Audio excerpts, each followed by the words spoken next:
And we are back here on the GSMC Football Podcast. And for the final part of the show, we're going to talk about the Cowboys-Dolphins game from Sunday. We'll get into that, and then that'll be it for the show. So with this game, you have the Cowboys, a team that struggle to beat teams on the road.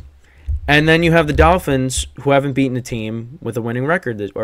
Right? Yeah, they haven't beaten a team with a winning record. Yeah, this was going to be a statement win for somebody, that ended up at least one team prevailed, and that was the Dolphins, winning 22-20. So we'll get into the how this all unfolded. So the Cowboys, they went right down the field in their first drive, 15 plays, 73 yards, almost 8 minutes of time of possession. And they ended up fumbling. Tony Pollard ended up fumbling. Or no, Dak Prescott ended up fumbling. Pollard actually, it looked like he was going to score, but they held him out. And then, they ended up fumbling the Cowboys. So then the Dolphins took over, and they went 10 plays, 59 yards. 4 minutes, 27 seconds of time of possession. Kicked a field goal. Jason Sanders, he was busy. He had a lot of field goals in this game. 57-yarder to make it 3-0. And then the Cowboys on their next drive went 3 plays, 75 yards. Dak Prescott connected with CeeDee Lamb for a 49-yard touchdown, so that made it 7-3. Dolphins then turned it over on downs. Cowboys punted. Dolphins kicked another field goal. Jason Sanders from 52 yards out. See, I could have used him, this week instead of Harrison Butker in fantasy.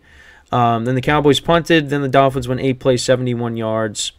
And Tua Tagovailoa connected with Raheem Mostert for a 4-yard touchdown, so that made it 13-7.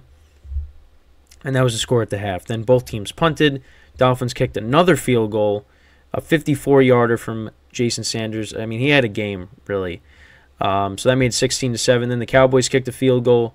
Brandon Arbery, 43-yard field goal to make it 16-10. Then the Dolphins answered with another field goal. A 35-yarder from Jason Sanders, and the Cowboys kicked a field goal, Arbery from 33 yards out. So that made it 19-13. Dolphins punted. Then the Cowboys went 17 plays, 69 yards, 7 minutes, 39 seconds of time of possession down the field, and Dak Prescott connected with Brandon Cooks for an 8-yard touchdown. So that made it 20-19, and I thought at that point, I was like, Tua was going to throw a pick or something, and the Cowboys are going to get a win. But no, the Dolphins, they get in the field goal range, and Jason Sanders kicks a 29-yard field goal to get the win. Dolphins win 22-20, improve to 11-4. Cowboys drop to 10-5. Dak Prescott went 20-32, 253 yards passing, 2 touchdowns, no interceptions. Cowboys only ran the ball for 97 yards. Tony Pollard had 38. Dak Prescott had 25. CeeDee Lamb had a great game, 6 receptions for 118 yards and a touchdown.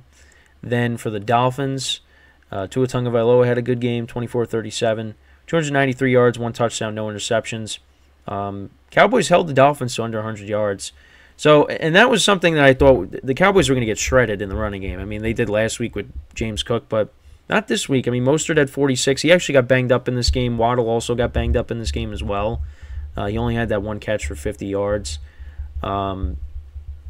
Achane had 24 yards rushing. Jeff Wilson had 21. Tyreek Hill was the leading receiver. 14 targets, 9 receptions for 99 yards. Raheem Mostert had the 1 reception for 4 yards for the touchdown. The Dolphins, that was a big win for them. And again, it doesn't get easy because they play the Ravens and the Bills the next 2 weeks. So they got a lot on their plate. And then as for the Cowboys, you got the Lions, and then you got the Commanders to finish off the year. But listen, the Cowboys, played better than they did against the Bills at least. I mean, they honestly should have won the game. But they ended up losing again, and people are going to look at them as frauds. People kind of look at the Dolphins. People look at the Dolphins as being fraudulent. I mean, I did, that segment talking about them and the Lions. The Dolphins, they haven't, until they beat the Cowboys yesterday, they hadn't beaten a team over 500. But that was a big win for them. Cowboys, I mean, listen, they're a good team. I mean, these teams are both good, but they're not. I don't think they're going to end up in the dance. I don't see that happening.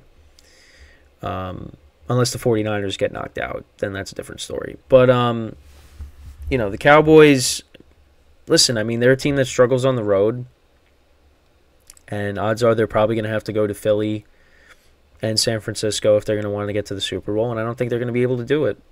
And then, for the Dolphins, I mean, listen, the AFC is weak, but they struggle against good teams, and Jason Sanders had to kick all these field goals for them to win.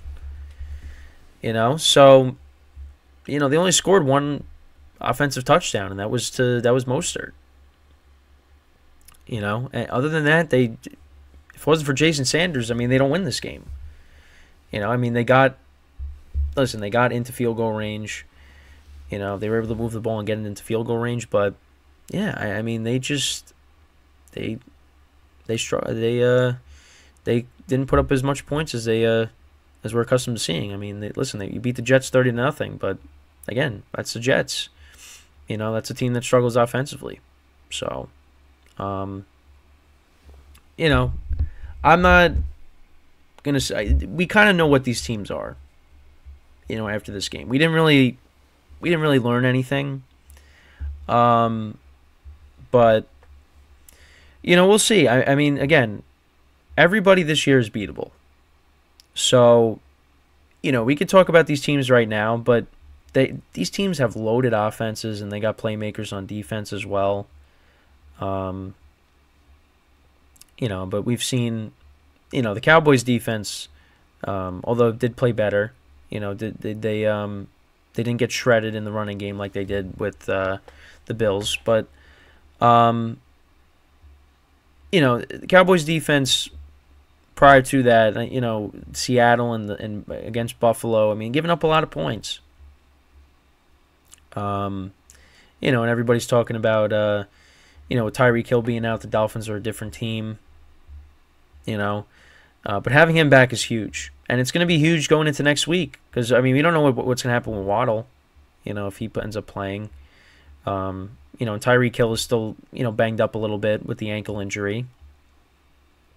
So they need him. And they're going up against the Ravens, who just are coming off of a win against the Niners last night. So, we'll see what happens. But, I mean, this was, at least for the Dolphins, they could say, hey, we beat a team with a winning record. And then for the Cowboys, you get the criticism of, well, another game you lost on the road. But now they go back home to play the Lions, which I think they should win. As the Lions were struggling against Nick Mullins, who threw for over 400 yards, but interceptions are a problem.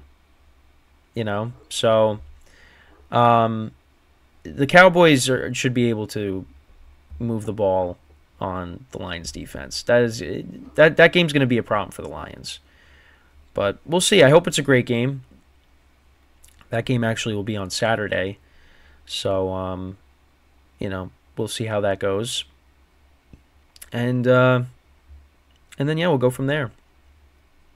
So, yeah, I think I think we'll wrap the show up here. So, with that is all the time that we have for today. I thank you guys for tuning in. We'll be back again tomorrow. And, discuss more of the games from this past week. We'll take a look at the playoff picture. We only got 2 weeks left in the regular season now. And now with my fantasy season being over, I could pretty much kind of, other than I still got the spread pool, but I could pretty much relax a little bit now. I don't have to stress out anymore. Because, the fact that the last night's game came down to, the final, couple of minutes for me to lose, I was stressing.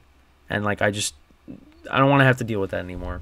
But, yeah, I'm going to have to, it's going to be a long off season, but, hopefully next year I can get myself back to this point and maybe things will be different, but, who knows. But, yeah, once again, I hope everybody had a good holiday weekend, and, yeah, we'll be back again tomorrow. So, that is all the time that we have for today. As always, I'm your host, Kenneth Gruenfelder, signing off from the GSMC Football Podcast, brought to you by the GSMC Sports Network. Have a good day, and I will talk to you guys tomorrow. Take care.